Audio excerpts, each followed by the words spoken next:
DCM DK Shivakumar ಅವರನ್ನ ಇದೇ ವಿಚಾರಕ್ಕೆ ಸಂಬಂಧಪಟ್ಟ ಹಾಗೆ ಮಾತನಾಡಿಸುವಂತಹ ಪ್ರಯತ್ನವನ್ನ ಮಾಡಿದ್ರು ಕೂಡ ಅವರು ಮಾತನಾಡೋದಕ್ಕೆ ಸಿದ್ಧ ಇಲ್ಲ. ಚುನಾವಣಾ ಪ್ರಚಾರದಲ್ಲಿ ತೊಡಗಿದ್ದೇನೆ, ಸದ್ಯಕ್ಕೆ ರೆಸ್ಟ್ ತಗೋತೀನಿ ಅಂತ ಹೇಳಿ ಯಾವುದೇ ಪ್ರತಿಕ್ರಿಯೆಯನ್ನ ನೀಡದೆ ತೆರಳಿದ್ರು. ಮತ್ತೊಂದ್ ಕಡೆ ಈ ಪೆನ್ ಡ್ರೈವ್ ರಿಲೀಸ್ ಆಯ್ತಲ್ಲ, ರಿಲೀಸ್ ಮಾಡಿದವರ ಬೆನ್ನ ಹಿಂದೆ ಬಿದ್ದಿದ್ದಾರೆ ಪೊಲೀಸರು. ಚೇತನ್ ಹಾಗೆ ಲಿಖಿತ್ನನ್ನ ಈಗಾಗಲೇ ವಶಕ್ಕೆ ಪಡೆದು ಅವರನ್ನ ಕರ್ಕೊಂಡು ಹೋಗಿ ಸ್ಥಳ ಮಹಜರು ಮಾಡಿಸಲಾಗ್ತಾ ಇದೆ.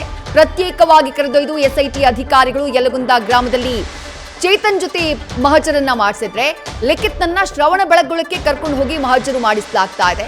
ಬೆಳಗ್ಗೆಯಿಂದ ಸೆಂಟ್ ಠಾಣೆಯಲ್ಲಿ ವಿಚಾರಣೆಯನ್ನ ನಡೆಸಲಾಗಿತ್ತು. ಈಗ ಅವರವರ ಸ್ವಗ್ರಾಮಕ್ಕೆ ಕರ್ಕೊಂಡು ಹೋಗಿ ಮಹಜರು ಮಾಡುವಂತಹ ಕಾರ್ಯವನ್ನ ಪೊಲೀಸರು ಮಾಡ್ತಿದ್ದಾರೆ. ಮತ್ತಷ್ಟು ಡೀಟೇಲ್ಸ್ ನಮ್ಮ ಪ್ರತಿನಿಧಿ ಸಂದೇಶ್ ನೀಡ್ತಾ ಹೋಗ್ತಾರೆ. ಸಂದೇಶ್, ಇಬ್ಬರನ್ನ ವಶಕ್ಕೆ ಪಡೆದಿರೋದು, ಅವರನ್ನ ವಿಚಾರಣೆಗೆ ಬೆಳಗ್ಗಿನಿಂದಾನೂ ಕೂಡ ಒಳಪಡಿಸಲಾಗಿತ್ತು. ಈಗ ಮಹಜರಿಗೆ ಕರ್ಕೊಂಡು ಹೋಗಿದ್ದಾರೆ. ಇಬ್ಬರ ಮಹಜರು ಕಾರ್ಯ ಯಾವ ರೀತಿಯಾಗಿ ಸಾಗ್ತಾ ಇದೆ, ಏನ್ ಅಪ್ಡೇಟ್ಸ್ ಲಭ್ಯವಾಗ್ತಾ ಇದೆ?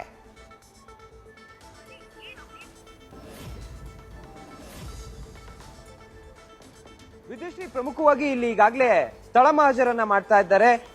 ಎಸ್ಐಟಿ ಅಧಿಕಾರಿಗಳು ಚೇತನ್ ಹಾಗೆ ಲಿಖಿತನ ವಶಕ್ಕೆ ಪಡೆದುಕೊಂಡು ಈಗಾಗಲೇ ಸ್ಥಳ ಮಹಜರನ್ನ ಮಾಡೋದಕ್ಕೆ ಚೇತನ್ ಅವರ ಏನು ಸ್ವಗ್ರಾಮ ಇದೆ ಯಲಗುಂದಾಗೆ ಕರೆದುಕೊಂಡು ಹೋಗಿ ಯಲಗುಂದಾದ ಅವರ ನಿವಾಸದಲ್ಲಿ ಈಗಾಗಲೇ ಕಂಪ್ಲೀಟ್ ಆಗಿ ಸ್ಥಳ ಮಹಜರನ್ನ ಮಾಡಿ ಸ್ಥಳ ಮಹಜರನ್ನ ಮುಗಿಸುವಂತ ಕೆಲಸವನ್ನ ಕೂಡ ಮಾಡಿದ್ರು. ಯಾಕಂದ್ರೆ ಮನೆ ಒಳಗೆ ಸಾಕಷ್ಟು ಪೆನ್ ಡ್ರೈವ್ಗಳು ಕೂಡ ಇರುವಂತಹ ಮಾಹಿತಿ ಹಿನ್ನೆಲೆಯಲ್ಲಿ ಈಗಾಗಲೇ ಆ ಮನೆಯ ಮೇಲೆ ರೈಡ್ ಅನ್ನ ಮಾಡಿದ್ರು. ಜೊತೆಗೆ ಕಂಪ್ಲೀಟ್ ಆಗಿ ಮನೆಯ ಒಳಗಿರುವಂತಹ ವಸ್ತುಗಳನ್ನ ಮಹಜರು ಮಾಡುವಂತ ಕೆಲಸವನ್ನ ಕೂಡ ಮಾಡಲಾಯಿತು. ಯಾಕಂದ್ರೆ ಹಾರ್ಡ್ ಡಿಸ್ಕ್ಗಳು ಜೊತೆಗೆ ಪೆನ್ ಡ್ರೈವ್ಗಳು ಕೂಡ ಇದೆ ಅನ್ನೋ ಮಾಹಿತಿ ಲಭ್ಯವಾಗಿತ್ತು. ಜೊತೆಗೆ ಸುಟ್ಟಿರುವಂತಹ ಪೆನ್ ಡ್ರೈವ್ ಎಲ್ಲಿ ಸುಡ್ಲಾಗಿತ್ತು ಅನ್ನೋದಕ್ಕೆ ಸಂಬಂಧಪಟ್ಟಂತೆ ಹೇಳಿಕೆಯನ್ನ ದಾಖಲು ಮಾಡುವಂತ ಸಂದರ್ಭದಲ್ಲಿ ಅವರ ನಿವಾಸದಲ್ಲಿ ಅಂತ ಹೇಳಿಕೆ ಕೊಟ್ಟಿರೋದ್ರಿಂದ ಅವರ ನಿವಾಸದಲ್ಲಿ ತೆರಳಿ ಈಗಾಗಲೇ ಕಂಪ್ಲೀಟ್ ಆಗಿ ಒಳಗೆ ಸಿಕ್ಕಂತ ವಸ್ತುಗಳನ್ನ ಕೂಡ ಸೀಸ್ ಮಾಡಿ ಅಲ್ಲಿ ಮಹಜರನ್ನ ಮಾಡಲಾಯಿತು. ಮಹಜರನ್ನ ಮಾಡಿದ ಬಳಿಕ ಮನೆಯಲ್ಲಿ ಸಿಕ್ಕಂತ ವಸ್ತುಗಳನ್ನ ಸೀಸ್ ಮಾಡಿ ಅದನ್ನ ಪಂಚನಾಮೆ ಮಾಡುವಂತ ಕೆಲಸವನ್ನ ಕೂಡ ಮಾಡಲಾಯಿತು.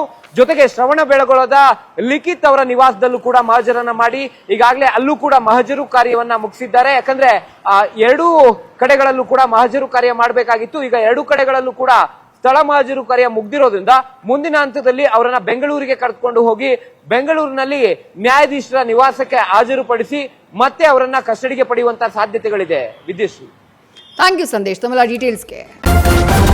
ನ್ಯೂಸ್ ಫಸ್ಟ್ ನಿರ್ಭೀತಿಯಿಂದ ನಿಮ್ಮ ಪರವಾಗಿ.